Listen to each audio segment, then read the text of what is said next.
믿사오며 거룩한 공예와 성도가 서로 교통하는 것과 죄를 사하여 주시는 것과 몸이 다시 사는 것과 영원히 사는 것을 믿사옵나이다. 아멘.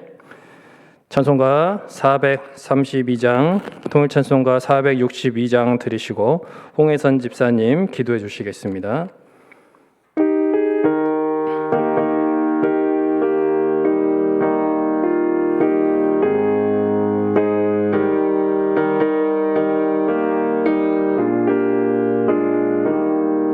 큰 물결이 설레는 어두운 바다 저 등등의 불빛도 희미한데 이 풍랑에 배저 항해하는 이 작은 배 사공은 주님이라 나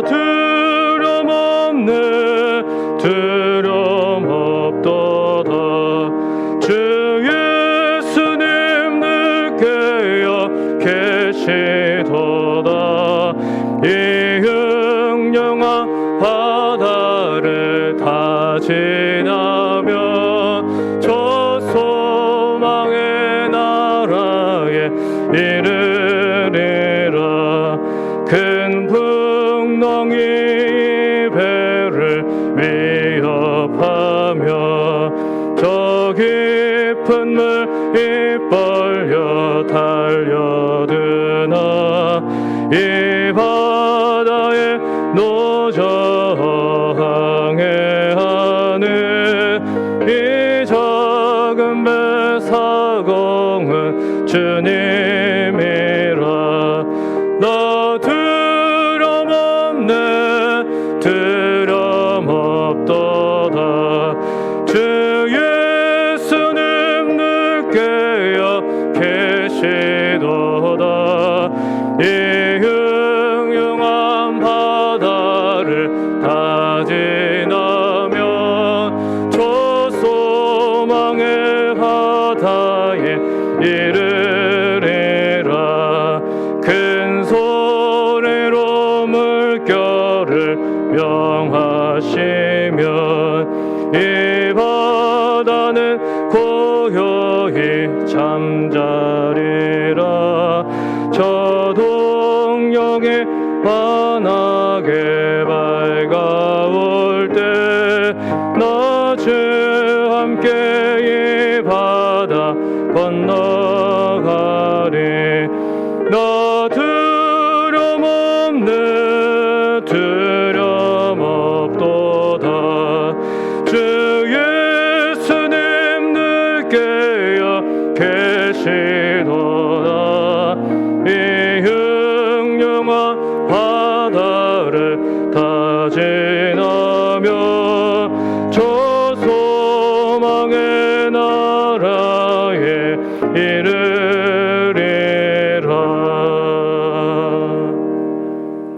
기도드리겠습니다. 우리가 환난 중에도 즐거워하나니 이는 환난은 인내를, 인내는 연단을, 연단은 소망을 이루는 줄 알미로다. 아멘. 우리 삶의 주관자가 되시는 하나님, 우리의 삶을 이끄시고 인도하여 주시니 감사합니다. 또한 우리가 하나님께 예배하는 은혜를 누리게 하심을 감사합니다. 모든 것이 은혜임을 고백하며 그 은혜를 누리는 하나님의 자녀됨이 행복이라고 노래하면서도 작은 어려움과 아픔 앞에서도 무너졌던 우리의 모습을 이 시간 고백합니다. 이 시간 우리의 연약한 믿음을 고백하오니 우리 삶의 주관자 되시는 하나님을 붙들고 따라가는 믿음 되게 하여 주시옵소서. 하나님, 우리는 늘 평안과 형통을 기도하지만 우리는 세상 속에서 많은 어려움과 시련을 만나게 됩니다. 때론 억울한 일도 당하게 됩니다. 그때마다 우리가 세상의 방법으로 어려움을 헤쳐나가려 하지 않게 우리를 붙들어 주시옵소서. 악을 악으로 갚는 자가 되지 않기를 소망합니다. 선한 데 지혜롭고 악한 데 미련한 자 되어 온전히 하나님의 지혜만을 구하는 자가 되게 하여 주시옵소서. 하나님의 아들이시면서도 받으신 고난으로 순종함을 배워서 온전하게 되신 예수님을 기억하며 고난 앞에서도 믿음으로 인내할 수 있기를 기도합니다. 하나님, 오랜 전염병의 유행으로 우리는 참으로 게을러졌고 핑계가 많아졌습니다. 우리가 하나님 앞에 예배하기를 게을리하지 않았는지, 우리의 형제자매 사랑하기를 뒤로 미루지 않았는지, 외롭고 병든 자를 돌아보는 일에 무심하여지지 않았는지 뒤돌아보게 하여 주시고 다시 하나님 앞에 전심으로 즐겨 예배하며 우리의 손길이 필요한 곳을 찾아보며 사랑을 전하는 자들이 되게 하여 주시옵소서. 하나님, 만물이 소생하는 봄이 왔지만 여전히 우리가 바라는 소식은 들리지 않습니다. 그러나 고난 중에도 기뻐할 수 있는 것은 고난은 인내를, 인내는 연단을, 연단은 소망을 이루리라는 것입니다. 주님의 고난을 기억하며 부활의 기쁨을 기다리는 이 사순절, 주님께서 고난을 이겨내시고 영광으로 나타나신 것을 기억하며 고난 가운데 포기하지 않으며 인내하며 소망을 품을 수 있기를 기도합니다. 하나님, 우리 교회를 위하여 기도합니다. 우리 교회가 말씀과 기도, 찬양과 감사가 넘쳐나서 하나님을 경외하고 이웃을 내 몸과 같이 사랑하는 하나님께서 기뻐하시는 교회 되어지기를 기도합니다. 이 시간 하나님의 말씀을 듣습니다. 우리의 머리와 가슴에 하나님의 말씀을 담게 하시고 말씀대로 살아내게 하여 주시옵소서. 주님이 기뻐하실 예배되기를 소망하며 예수님의 이름으로 기도합니다. 아멘.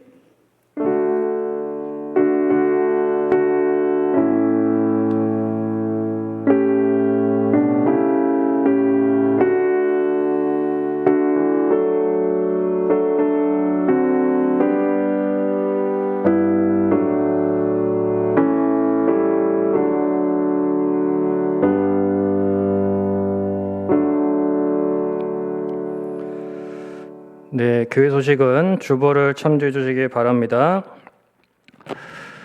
돌아오는 토요일, 이번 주 토요일 오전 10시 30분에 목자라서 행복해요. 목자 모임입니다. 그래서 특강과 기도회를 통해서 또 함께 귀한 은혜 받고 또 하나님 앞에서 하나 되는 시간 가지고자 합니다. 그래서 목자분들 또 다 참석할 수 있도록 협조해 주시기를 바라고 기도해 주시기를 바라겠습니다.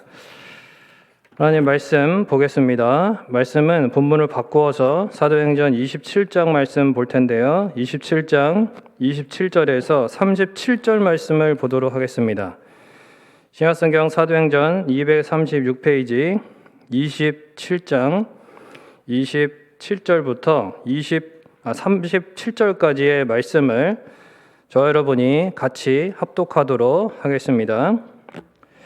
열 나흘째 되는 날 밤에 우리가 아드리아 바다에서 이리저리 쫓겨가다가 자정쯤 되어 사공들이 어느 육지에 가까워지는 줄 짐작하고 물을 재어보니 20길이 되고 조금 가다가 다시 재니 15길이라 암초에 걸릴까 하여 고물로 닷넷을 내리고 날이 새기를 고대하니라. 사공들이 도망하고자 하여 이물에서 닻을 내리는 채하고 거룻배를 바다에 내려놓거늘 바울이 백부장과 군인들에게 이르되 이 사람들이 배에 있지 아니하면 너희가 구원을 얻지 못하리라 하니 이에 군인들이 거룻줄을 끊어 떼어 버리니라.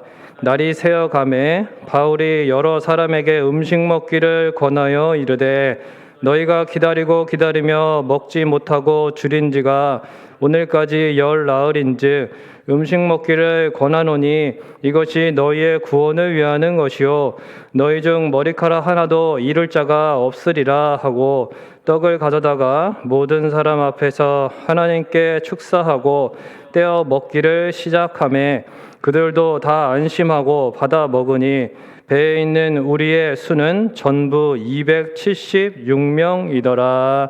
아멘.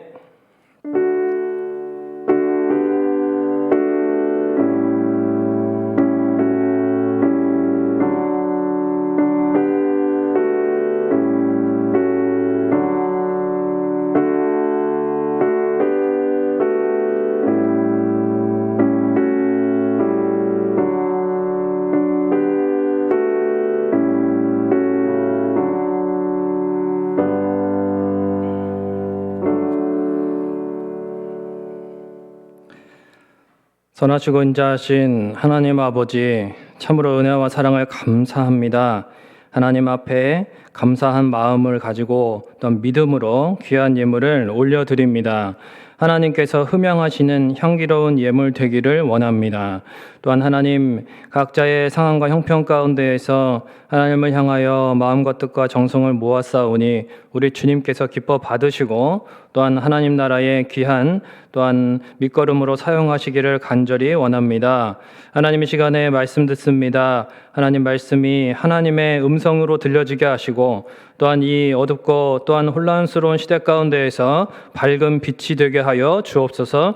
감사를 드리고 예수님의 이름으로 기도하옵나이다. 아멘. 할렐루야. 네, 우리 옆에 분들 잘 오셨습니다. 이렇게 인사하겠습니다. 잘 오셨습니다. 한 번 더 인사하실 때, 네, 당신이 행복해야 교회가 행복합니다. 이렇게 인사하겠습니다. 당신이 행복해야 교회가 행복합니다. 네. 오늘은 원래 이제 28장을 좀 사도행전 마지막 장을 하려고 하다가 27장 뒷부분을 좀 더 다뤄봐야겠다 해서 27장 이 뒷부분을 좀 원래는 이제 44절까지 다 읽어야 되는데 다 읽기는 좀 길어요. 그래서 이제 따로 설명을 드리고 이렇게 이제 오늘 이 말씀을 통해서 제목은 어떤 선언이 될 것인가, 이렇게 한번 제목 따라해 보겠습니다. 어떤 선언이 될 것인가. 네, 오늘은 이런 제목으로 함께 말씀을 살펴보고자 합니다. 우리 모두가 국민으로서 이제 세금을 납부합니다. 세금을 내면 이 나라에서는 이 세금을 가지고 이제 사람들을 세워서, 그러니까 한마디로 그 세금으로 이제 먹고 사는 사람들이 되는 거죠. 공무원이라든지 또 정치인, 그 다음에 이제 공기업의 어떤 그 직원들을 뽑습니다. 그래서 이제 그들을 통해서 국민을 섬기는 일을 맡기는 것입니다. 그래서 공익을 위해서 이분들이 이제 중요한 임무들을 수행할 그런 책임을 가지고 사명을 가지고 이제 일을 하게 됩니다. 그런데 이런 뭐 공무원이나 뭐 정치인이나 이런 공기업의 직원들 가운데에서 국민들의 이제 존중과 존경을 받는 그러한 경우는 좀 드물다고 볼 수 있습니다. 이제 특히 이제 많은 정치인이나 그런 어떤 공직자들이 이제 욕을 먹는 이유가 뭐냐면 국가에서 이제 세금을 내는 국민들을 위하기보다는 그렇게 이제 자신들의 어떤 사적인, 그러니까 자신들의 사명과 본질적인 어떤 역할이 아니라 자기 어떤 사적인 입장, 어떤 이익을 자기들의 배를 배부르게 하는 그런 어떤 모습을 많이 보이기 때문에 그렇습니다. 그래서 국민보다 더 이제 특권을 가지고 그렇게 이제 있다고 해서 그것을 자신들을 위해서 사용하는 그런 것들을 볼 때에 이제 국민들이 속상하게 되고 존경할 수 없게 되는 것이죠.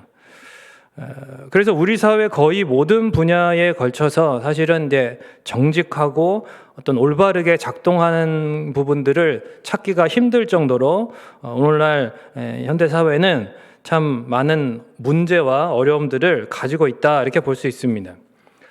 오늘 본문에 등장하는 이 뱃사공들 같은 경우는 이 배에 타는 이제 모든 사람들이 돈을 지불해서 그렇게 그 뱃삭스로 먹고 사는 사람들입니다. 그렇다면은 이들의 역할은 뭐냐? 이 승객들을 아주 이제 무사히 그 목적지까지 잘 데려다 주어야 되는 책임이 있는 거죠. 위급한 상황이 만약에 발생했다 그러면 이 승객들의 안전이 자신들의 안전보다 더 우선이 돼야 되는 것이 바로 이들의 사명입니다. 그런데 오늘 본문 30절에 보면 이들이 270여 명의 이 승객들을 버려두고 도망하려고 하는 모습을 보게 됩니다. 27절에 보니까 이들이 유라굴로 광풍을 만나서 함께 고생한 지가 이제 2주가 되던 밤이었어요. 이 베테랑 선원들은 당시에 이제 바다의 어떤 그런 파도 소리, 또 바람 소리만 들어도 소리만으로도 육지와의 거리를 어느 정도 이제 예측할 수 있었다고 그러죠. 28절에 보니까 물 깊이를 그래서 재봤더니 정말 처음에는 한 36m 정도, 그다음에 또 다음에 좀 이따 재니까 한 27m, 점점 이 물이 얕아지고 있는 것을 보게 됩니다. 아, 이게 육지가 가까운다. 자기들은 이제 안 거죠. 그러면 육지가 가까우면 자칫하면 이제 암초에 걸릴 수도 있기 때문에, 그래서 이제 고물, 그러니까 배의 뒷부분이에요. 이 배 뒷부분에다가 닻을 4개를 내렸다 그랬습니다. 그런데 날이 새기까지 이제 기다렸어요. 본문에 보니까. 이제 다들 잠이 들었습니다. 그러면 이제 이들이 이제 음모를 꾸미는 거예요. 이제 30절에 보니까 뱃머리에 그 이물이라고 되어 있는 게 이제 뱃머리인데, 뱃머리에 가서 그 거룻배를, 그러니까 비상 탈출선이죠. 탈출선. 그거를 내려가지고 자기들끼리 이제 몰래 도망하려고 하는 것입니다. 근데 그게 누구한테 딱 걸리냐면 사도 바울한테 오늘 본문에 보니까 딱 걸렸어요. 그 사도 바울이 신속하게 바로 백부장과 이 군인들한테 말하게 됩니다. 그래서 선원들의 도피 계획은 한순간에 물거품으로 실패하게 되더라는 것이죠. 여러분, 오늘 본문에 보면 이 초반부터 참 자기 살자고 이 승객들을 버리고 도망가는 그러한 참 무책임한, 이런 한심한, 이런 나쁜 선원들의 모습을 보게 됩니다. 여러분, 그런데 이 모습은 사실은 누구나 가지고 있는 타락한 인간의 보편적인 죄성을 반영하는 것이라고 볼 수 있습니다. 여러분, 사람은 누구나 무엇이 가장 귀할까요? 자기 생명이 가장 귀하죠. 일단 내가 살고 봐야 된다라는 생각이 누구에게나 있습니다. 모든 사람은 사실은 어쩔 수 없이 날 때부터 자기를 위하는 이기적인 죄성을 가지고 있습니다. 그런데 광풍을 만나고 고난을 만나면요, 이게 더 이기적으로 바뀝니다. 그래서 그런 거죠. 너만 힘드냐? 나도 힘들다. 이렇게 되는 겁니다. 자꾸 나도 힘든데 나한테 그만 요구해라. 이렇게 되는 거예요. 교회를 다녀도 이게 별반 크게 다르지 않은 것을 보게 됩니다. 구원의 은혜를 여러분 입은 우리 그리스도인들은 사실 그렇지 못한 이 세상에 있는 사람들에게 복음을 전해서 생명으로 인도해야 될 그런 책임이 있는 하나님 나라의 선원들입니다. 이 사명을 감당하라고 하나님께서 우리에게 먼저 구원의 은혜를 베풀어 주셨어요. 한없는 사랑과 복을 주셨습니다. 예전에 이런 뉴스가 있었습니다. 길에 이제 돈 뭉치를 습득하고 신고하지 않아서 착복한 죄로 잡힌, 절도 혐의로 잡힌 두 여자에 대한 이야기입니다. 부산에 살고 있었던 이 두 여자는 길을 가다가 주운 가방에서 5만 원짜리 지폐가 100장씩 두 묶음이 있는 것을 발견하게 됩니다. 그럼 총 얼마죠? 1,000만 원이죠. 그래서 사이좋게 서로 알지도 못하는데 그 순간에 이게 마음이 통했습니다. 그래가지고 500만 원씩 딱 나눠서 가지게 되었다는 것입니다. 그 돈은 당시에 알고 보니까 이게 한 77살 대신 77세 대신 이 노인분이, 한 노인분이 손주들 그 대학 등록금으로 이렇게 준비했던 그런 피 같은 돈이었다는 것이죠. 그 나중에 절도 혐의로 이제 붙잡히게 됐어요. 불구속 입건됐는데 그 중에 이제 한 여자를 조사를 하는데 경찰이 왜 이렇게 했냐 이렇게 물으니까 이 여자분이 이렇게 말하는 것입니다. 나는 기독교 신자인데 그동안 너무 착하게 살아서 하나님이 상을 주시는 줄 알았다. 이렇게 말하는 거예요. 좀 이상하죠. 그래서 자기가 가졌다는 것입니다.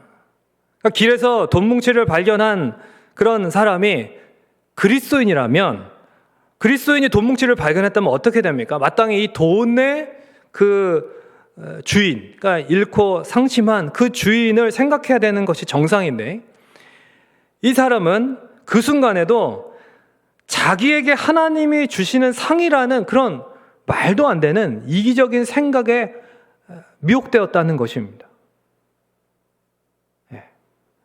어떻습니까? 우리는 다를까요?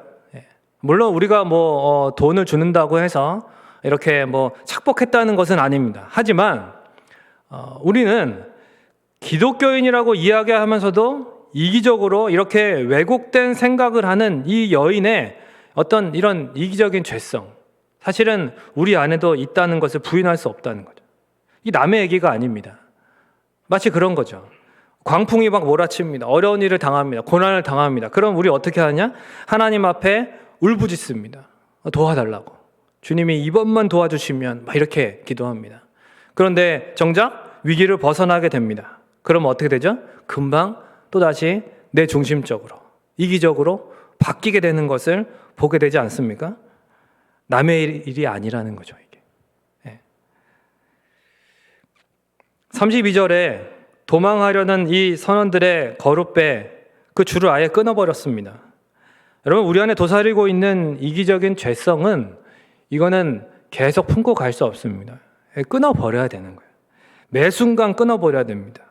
어떻게 하면 이처럼 광풍이 몰아친 세상 속에서 이기적인 우리 안에 이 죄성을 끊어버리고 하나님 나라의 선원으로, 또한 구원의 뱃사공으로서의 이 사명을 우리가 잘 감당할 수 있을까요?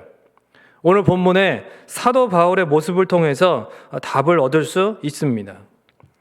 31절에 보니까 이 바울이 백부장에게 이 선원들이 없으면 너희가 구원을 얻지 못하리라 이렇게 말합니다. 당시 사도 바울은 노년에 로마로 선교를 가게 됩니다. 사실 이제 이 이후의 이야기는 사도 바울의 노년의 이제 이야기입니다. 늙고 병약한 모습입니다. 그 배에 탄 누구보다 체력적으로 열악한 상태였습니다.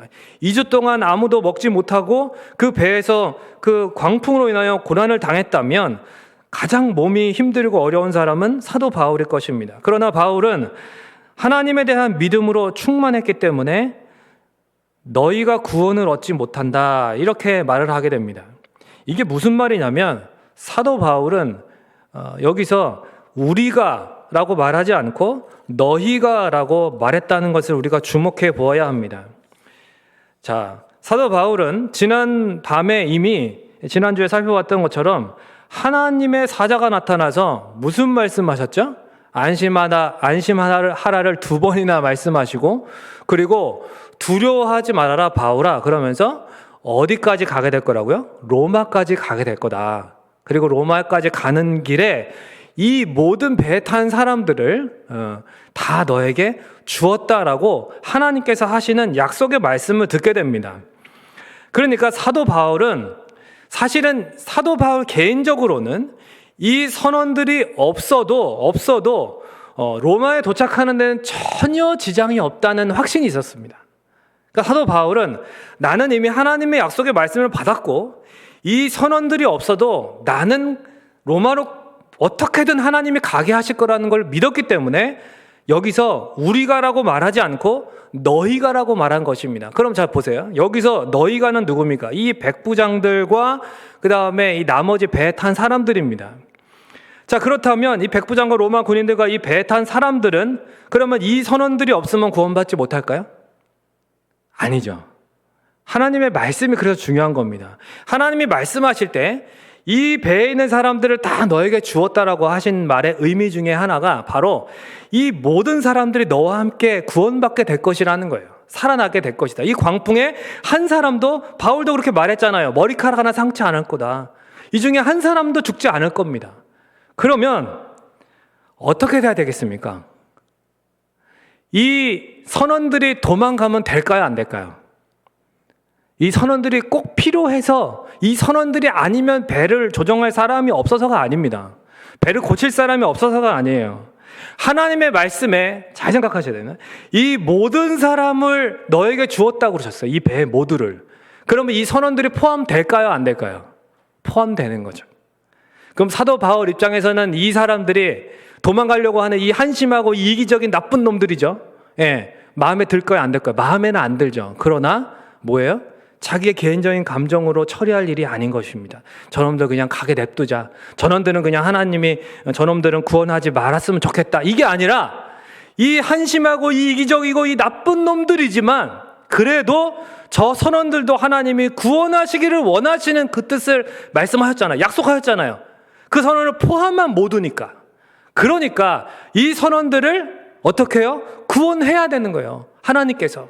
그러려면 어떻게 해야 돼요? 이 선원들을 내보내면, 도망가게 냅두면 안 되는 거죠. 그러니까 이 선원들이 없어서 구원받지 못한다는 의미가 아니라 이 선원들도 구원에 포함되는 자들이기 때문에, 그래서 하나님의 마음으로 이렇게 말하는 거예요. 그렇다고 해서 이걸 일일이 다 지금 제가 얘기한 것처럼 설명할 수가 없지요. 급박한 상황이니까 지금 배 타고 도망가려고 하는데, 그러니까 지금 빨리 저 사람들을 붙잡으세요. 저 사람들을 놓치면 당신들이 구원받지 못합니다. 이렇게 얘기한 겁니다. 그렇다고 해서 저 선원들에게 구원이 달려있는 것이 아니라 이 배의 모든 사람들의 구원은 누구에게 달려있다고요? 따라하겠습니다. 하나님께 달려있어요. 저와 여러분의 인생의 주권이, 그 구원이 누구에게 있습니까? 하나님께 있습니다. 믿으십니까? 예. 이 믿음을 가지고 있었어요. 사도 바울은 그래서 하나님께서 저들에게 구원의 역사를 베푸실 수 있도록 그들을 붙잡아 두는 겁니다. 하나님의 약속의 말씀에 대해서 바울 자신은 그냥 약속하셨으니까 하나님이 이루시겠거니 그러면서 그냥 넋놓고 아이고 내가 이 배에서 제일 힘든데 내가 노년에 뭘 움직여, 그냥 가만히 있자, 이게 아니라 그럼에도 불구하고 자기 몸을 일으켜서 그렇게 하나님이 내게 원하시는 그 일을 감당하기 시작하는 것입니다. 이처럼 바울은 하나님의 말씀을 믿고 선포하는 데 그치지 않았습니다. 말로만 하나님이 너희들 다 구원하실 거야, 우리는 다 살아날 거야, 한 사람도 머리카락도 다치지 않을 거야, 알았지? 이게 아니고 계속 하나님의 말씀을 이루기 위한 실제적인 행동들을 취하면서 자신이 해야 할 일에 최선을 다해서 감당하더라는 것입니다. 이것이 뭐예요? 진짜 신앙이라는 거죠. 진짜 신앙. 야고보서 2장 17절 말씀에 우리가 잘 아는 말씀, 행함이 없는 믿음은 무슨 믿음이다? 죽은 믿음이다라고 야고보 사도가 말했어요. 그런데 그 말하는데 그 앞에 15절에서 17절의 말씀을 보면 뭐가 나오는지 아세요? 만일 형제나 자매가 헐벗고 일용할 양식이 없는데 너희 중에 누구든지 그에게 이르되 평안히 가라, 덥게 하라, 배부르게 하라 하며 그 몸에 쓸 것을 주지 아니하면 아무 유익이 없다는 거예요. 그러면서 행함이 없는 믿음은 죽은 믿음이다, 이렇게 말하는 거죠. 이 무슨 말입니까? 예를 들어서 이제 전화를 하면서 끼니 잘 챙겨 드시고 힘내시고 기도할게요. 네, 물론 이렇게 위로해야 되죠. 중요한 겁니다. 많이 그렇게들 하십니다. 그런데 정말 한 끼를 해결할 상황이 안 돼요, 이분이. 어려운 걸 뻔히 알면서 말로만 하나님의 위로와 소망을 전해요. 그 위로와 소망은 거짓입니다. 거짓. 진정한 믿음의 사람은 그저 막연하게 기다리며 주저앉아 있는 사람도 아니고 매 순간 지금 내게 하나님이 원하시는 일이 무엇인가 고민하고 찾아서 감당하는 사람이 진짜 신앙인이라는 것입니다. 한 채 앞을 알 수 없는 우리 인생이 광풍까지 막 불어오니까 막 정신이 없어요. 나부터 살자, 이기적인 죄성이 나타나게 됩니다. 그러나 시편 119편 50절의 말씀처럼 고난 중에 이 말씀이 내게 참된 위로라 그랬어요. 구원하시는 하나님의 말씀입니다. 우리 안에 이것이 있어요. 이 말씀이 있어요. 그러니까 이기적인 죄성을 매 순간 끊어버려야 되고 폭풍 속에서도 행함과 진실함으로 우리가 위로하고 섬기고 그래서 또 다른 이들을 구조하는 하나님 나라의 선원들이 되어야 한다는 것입니다. 사도 바울은 실제로 이 사명을 이 배에서 감당하는 것이죠. 35절에 보면 마치 이제 사도 바울이 움직이기 시작하면서 굉장히 은혜로운 장면이 등장합니다. 마치 성찬을 행하는 것 같은 모습이 등장합니다. 무려 2주간이나 아무것도 못 먹고 있었기 때문에 만약에 육지가 가까운다 해도 거기까지 거룻배로 다 탈 수 없잖아요. 그러니까 어떻게 헤엄을 쳐야 됩니다. 그러려면 여러분 배고프면 이게 불가능한 것이죠. 헤엄치다가 다 죽을 수밖에 없어요. 그러니까 어떻게 하는 겁니까? 물론 그래도 하나님이 다 건널 수 있도록 물론 그러실 수도 있겠죠. 하나님은 전능하시니까. 하지만 이 힘없는 사람들이 혹시 저렇게 하다 빠져 죽으면 그들을 그냥 내버려 두면 될까요? 안 될까요? 안 되는 거죠.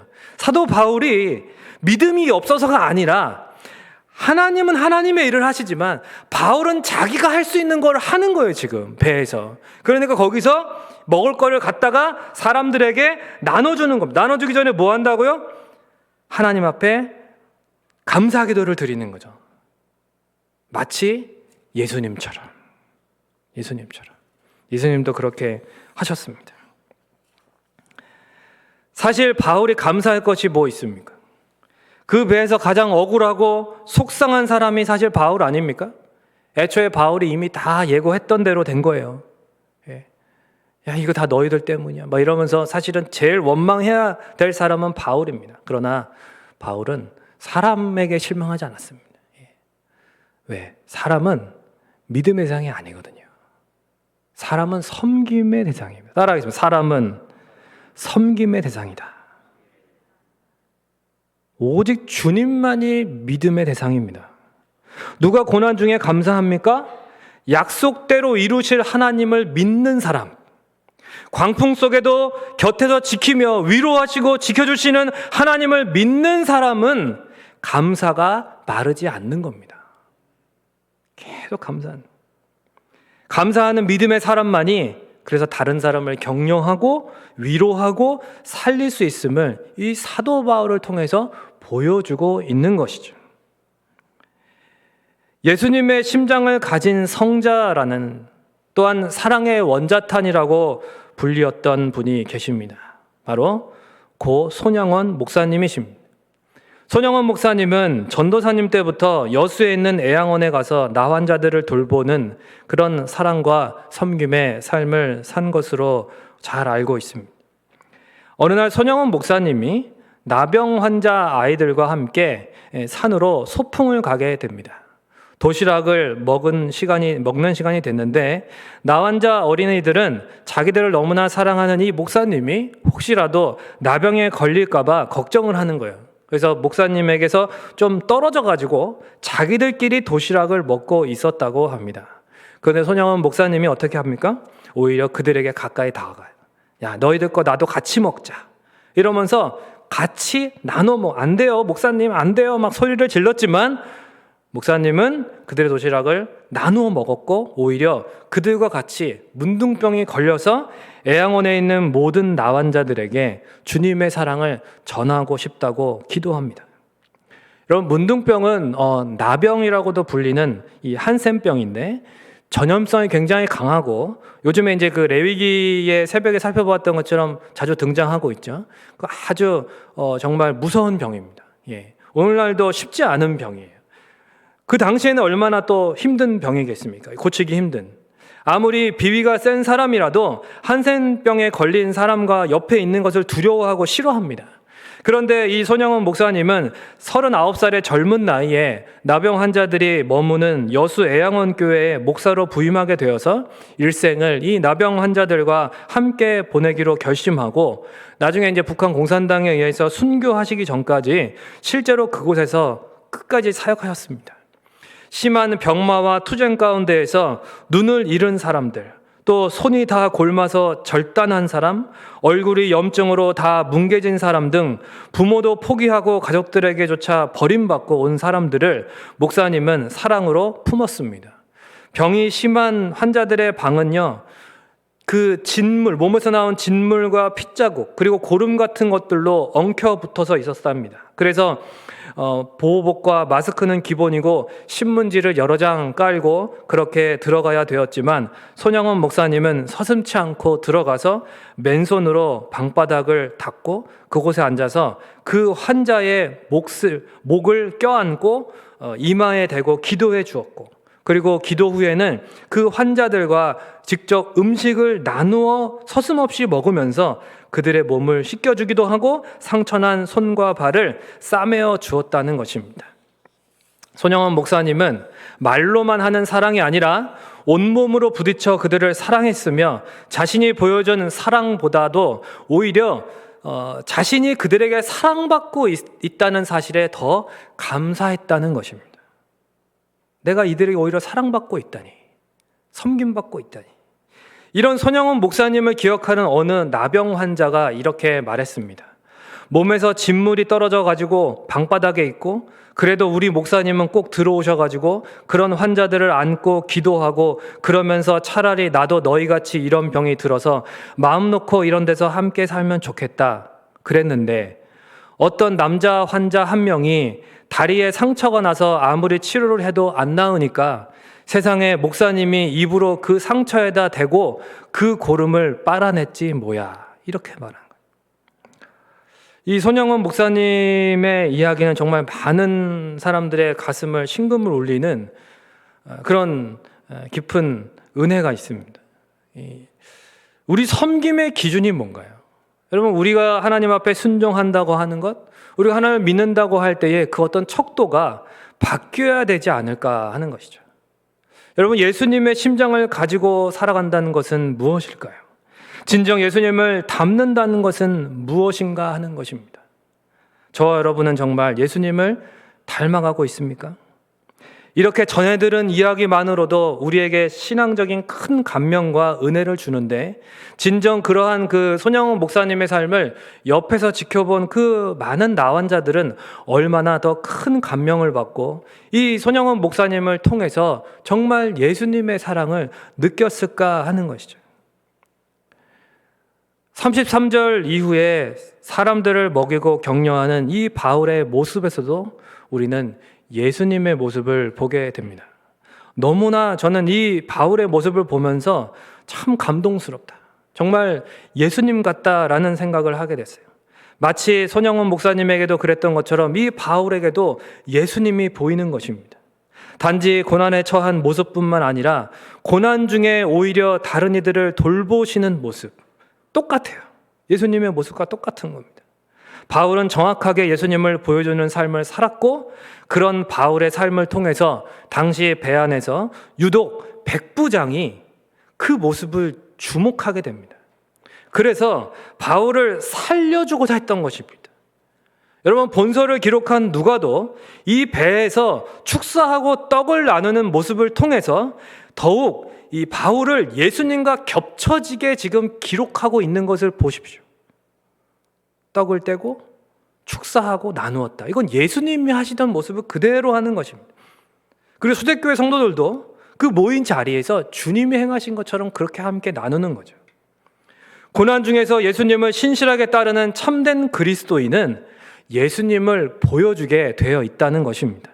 당시 로마의 군법은 엄격해서 도망치는 죄수에 대해서는 호송하던 군인들에게 책임을 물었습니다. 그래서 한 명이라도 도망가면 담당하던 군인뿐만 아니라 여러분, 총책임자인 이 백부장의 목숨이 사실은 위태로웠습니다. 그런데 잘 보세요. 43절에 백부장이 죄수 중에 함께 있던 이 바울의 생명을 구원하기 위해서 지금 군인들이 이 죄수들 다 죽여버려야 됩니다라고 말하는 것을 막는 것을 보세요. 이건 뭐예요? 자기 목숨을 대신 내놓겠다는 겁니다. 내가 책임을 질 테니까 그냥 다 살려줘라는 것입니다. 그것도 바울 한 명만 살려줄 수 없으니까 다 살려주라는 거예요. 아니, 평소에는 어쩌면 바울만 냅두고 뭐 바울은 좀 뭔가 좀 좋아 보이니까 얘는 좀 그렇고 다른 애는 그럼 다 다른 사람은 다른 죄는 다 죽여라 뭐 이럴 수도 있었겠죠. 그런데 지금 이 뭔가 이 백부장의 심정이 큰 변화가 있었던 것입니다. 그러니까 백부장이요, 지금 이 바울뿐만이 아니라 사실은 그 다른 죄수들까지도 이 책임을 지겠다고 하는 놀라운 헌신의 모습을 보이게 되는 거죠. 왜? 도대체 왜 로마의 백부장이 뭐가 아쉬워서 이렇게 했냐는 것입니다. 자칫 자신의 생명까지 위험에 처할 수 있는 상황에 백부장이 뭐가 아쉬워서 이들이 다 도망가려고 해서 다 제거했습니다. 뭐 이렇게 보고하면 끝인데 왜요? 백부장은 이 배에 일어난 모든 일들을 다 지켜보았잖아요. 다 봤잖아요. 누구보다 승객의 안전을 책임져야 될 자신의 사명과 책임을 다하지 않고 이 도망가는 선원들 똑똑히 보았어요. 그에 비해서 전혀 아무런 책임이 없어요. 의무도 없어요. 그런데도 불구하고 오히려 마치 이 배에서 모든 사람들을 마치 그들의 생명을 책임져야 될 의무가 있는 것 같이 그렇게 귀하게 여기고 위로하고 돌보는 이 바울, 죄수인데 왜 이러는 것인가? 이 비교가 되는 것입니다. 선원도 아닌 그저 죄수의 신분임에도 불구하고 광풍 속에서 벌떡 일어나가지고 다른 사람들을 위로하고 막 음식을 나눠주고 섬기고 이 배 모두를 돌아보는 그런 책임감 있는 마치 진짜 선원이 바로 바울인 것처럼 이렇게 행동하는, 이걸 똑똑히 지켜보았기 때문에 이런 범상치 않은 이 죄수 바울에게서 깊이 백부장이 감명을 받았던 것입니다. 그의 영혼이 흔들렸던 것입니다. 그래서 자신의 목숨을 내걸고서라도 저 바울은 살려야겠다. 내가 저 바울을 통해서 저 바울이 이야기하는 예수 그리스도에 대해서 내가 더 들어봐야겠다 라고 하는 그 무엇인가 그 안에 각오가 있었던 것입니다. 주님이 그 안에서 일하시기 시작했다고 봅니다. 말씀을 맺겠습니다. 백부장이 바울을 통해서 이 광풍을 만난 배 안에서 승객들을 돌보는 진정한 선언을 본 것입니다. 아니, 그가 본 것은 단지 성실한 진짜 선언 정도가 아닌 거죠. 바울이 믿고 고백하는 이 광풍을 다스리는 주권자를 본 것이고, 이 배의 진짜 선장을 본 것이고, 진정한 구원자이신 예수 그리스도를 본 것입니다. 그래서 광풍 속에서 이 백부장은 바울을 통해 일하시는 예수님을 보았고 경험했고 자신의 삶을 의탁하는 놀라운 구원의 길을 시작하게 된 것이죠. 이 백부장 율리오는 더 이상 성경에 등장하지 않습니다. 아무도 이 뒤에 그가 어떻게 되는지 모릅니다. 그러나 여러분, 그가 로마에 도착한 사도 바울을 더 이상 모른 척 했겠습니까? 저는 그렇지 않다고 봅니다. 로마의 복음이 전해지는데 아무런 역할을 나중에 하지 않았을까요? 그의 인생에서 이 광풍 속에 이 사건, 사도 바울을 만났던 사건이 그렇게 쉽게 잊혀질 수 있는 사건일까요? 아니요, 결코 잊을 수 없을 것입니다. 사랑하는 성도 여러분, 주님 뒤를 따르며 주님이 기뻐하시는 선을 행하는 것에 여러분 낙심하지 마셔요. 이 길을 가는 것은 주님이 보고 계신 길이고, 그리고 그 누군가도 보고 있는 길입니다. 근데 그 누군가가 누군지 아세요? 나를 통해서 구원받게 예비된 택함받은 자입니다. 몰아치는 광풍 중에도 함께 하시는 예수님을 우리의 삶으로 보여주잖아요? 그러면 택함받은 그 누군가는 반드시 우리를 통해서 예수님을 만나게 되고, 그리고 구원받는 삶의 놀라운 변화를 경험하게 될 줄로 믿습니다. 우리가 제대로 주님을 따르기만 한다면 반드시 구원의 방주에 함께 승선하게 될 것입니다. 그러므로 먼저 우리 안에 이기적인 죄성이라는 거룻배를 끊어 버리십시오. 그 어떤 광풍이 몰아쳐도 사도 바울처럼 또 손영원 목사님처럼 감사하며 행함과 진실함으로 맡겨진 영혼들을 위로하며 구조하십시오. 이것이 바로 하나님 나라의 진정한 선언이 되는 길입니다. 어떤 선언이 되시겠습니까? 하나님 나라의 진정한 선언이 되시기를 주님의 이름으로 축원드립니다. 우리 이 시간 함께 이 찬양 주 앞에 나와 온전케 되리 찬양 들으시고 가사를 생각하면서 들으시고 같이 기도하도록 하겠습니다.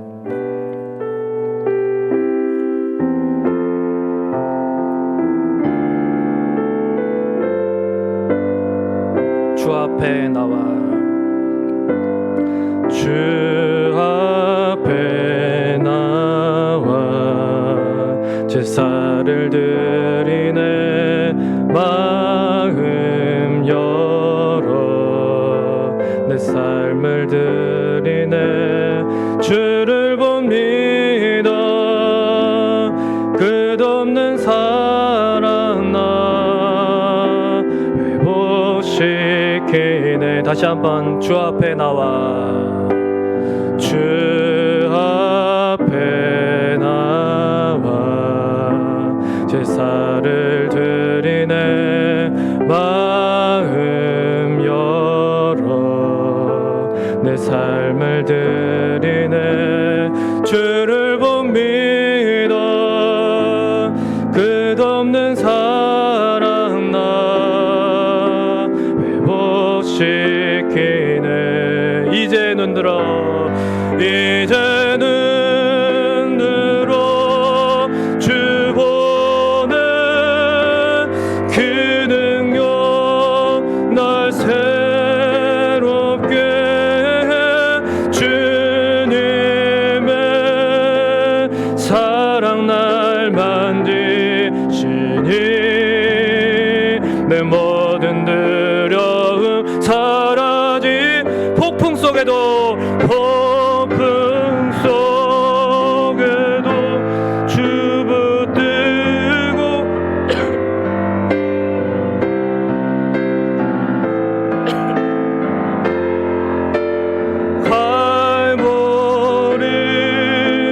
언덕 넘어 그 어느 날 주 안에 온전케 돼. 이제는 늘어 이제는 늘어 주본의 그 능력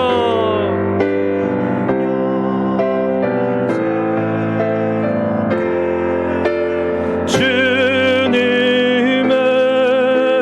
사랑 날 만지시니 내 모든 두려움 사랑. 우리 시간 두 손 들고 찬양합니다. 폭풍 속에도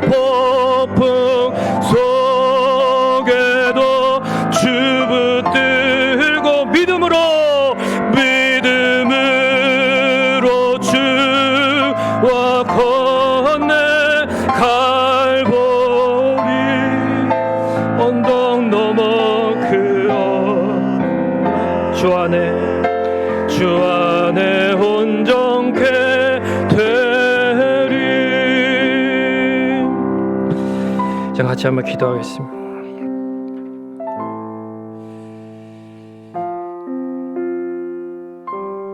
폭풍 속에도 우리 주님만을 붙들었으면 좋겠습니다.